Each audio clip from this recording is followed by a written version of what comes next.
الحمد لله وحده لا شريك له والصلاة والسلام على من لا نبي بعده وعلى آله وأصحابه الذين أوفوا عهده أما بعد اللهم صل على محمد وعلى آل محمد كما صليت على إبراهيم وعلى آل إبراهيم إنك حميد مجيد اللهم بارك على محمد وعلى آل محمد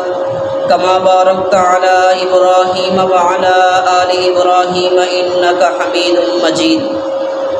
پیکر عدل و انصاف، مراد پیغمبر خلیفہ راشد سیدنا عمر فاروق اعظم رضی اللہ عنہ کے متعلق صحائح ستہ کی روایات میں نبی محترم اور رسول مکرم صلی اللہ علیہ وسلم کا ارشاد گرامی یوں آیا ہے کہ میں عمر سے انسانی اور جناتی شیطانوں کو بھاگتے ہوئے دیکھ رہا ہوں۔ عمر کے سائے سے شیطان بھاگتا ہے۔ حضرت فاروق اعظم رضی اللہ تعالی عنہ کی یہ فضیلت اور پاک پیغمبر صلی اللہ علیہ وسلم کا یہ فیصلہ روافض کو ہضم نہیں ہوتا، اس لیے وہ کہتے ہیں کہ اس سے حضرت عمر رضی اللہ عنہ کی انبیاء کرام علیہ السلام پر فضیلت ظاہر ہوتی ہے، کیونکہ قرآن کریم کی نصوص سے پتہ چلتا ہے کہ انبیاء کرام علیہ السلام بھی شیطان کے وسوسہ سے محفوظ نہ رہ سکے۔ چنانچہ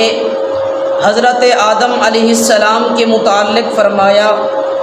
فوسوس الیہ الشیطان، کہ شیطان نے ان کے دل میں وسوسہ ڈالا۔ حضرت موسیٰ علیہ السلام کے متعلق فرمایا ھذا من عمل الشیطان، کہ یہ شیطان کا کام ہے۔ اور حضرت ایوب علیہ السلام کے بارے میں فرمایا انی مسنی الشیطان بنصب وعذاب، کہ مجھے چھوا شیطان نے دشمنی اور تکلیف کے ساتھ۔ اب جب کہ شیطان حضرت عمر رضی اللہ عنہ سے کیا بلکہ ان کے سائے سے بھی بھاگتا ہے اور انبیاء کرام علیہ السلام کے دلوں پر قبضہ پا کر ان میں وسوسہ ڈالتا ہے، تو یقیناً حضرت عمر انبیاء کرام علیہ السلام سے افضل ہوئے۔ جواب یہ ہے کہ اس سے حضرت عمر رضی اللہ عنہ کی انبیاء کرام علیہ السلام پر فضیلت ثابت نہیں کی جا سکتی، کیونکہ چور کو توال اور پہرے دار سے جتنا ڈرتے اور کانپتے ہیں اتنا بادشاہ وقت سے نہیں، کیونکہ چوکی دار اور پہرے دار کی تو ڈیوٹی اور فرض ہی یہ ہے کہ وہ مفسدوں، چوروں اور ڈاکوں سے ملک و شہر کو پاک کرے۔ اس لیے چوکی دار مفسدوں اور چوروں کے مکر و فریب اور ہتھ کنڈوں کو بادشاہ کی نسبت زیادہ جانتے اور پہچانتے ہیں، اور بادشاہ کو ملک کے اہم اور بڑے بڑے معاملات میں الجھ کر یہ فرصت ہی نہیں ہوتی کہ وہ چوروں کی نفسیات اور وارداتوں کی ٹوہ لگائے۔ حضرت عمر رضی اللہ عنہ چونکہ عہدہ احتساب سے سرفراز تھے، دین اسلام کے چوکی دار اور اپنے محبوب پیغمبر صلی اللہ علیہ وسلم کی شریعت طیبہ کے پہرے دار تھے، اس لیے بد کردار اور بد افعال اشخاص جو شیطانی صفات کے حامل تھے وہ حضرت عمر سے ڈرتے اور دور بھاگتے تھے۔ بطرز دیگر مثلاً اذان کے بارے میں فریقین کے ہاں صحیح روایات سے یہ بات ثابت ہے کہ اذان سن کر شیطان گوز کرتا ہوا بھاگتا ہے اور پھر نماز میں واپس آ جاتا ہے اور وسوسے ڈالتا ہے،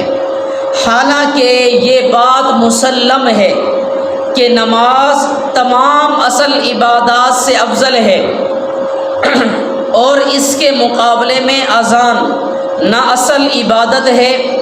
اور نہ ہی فرض ہے،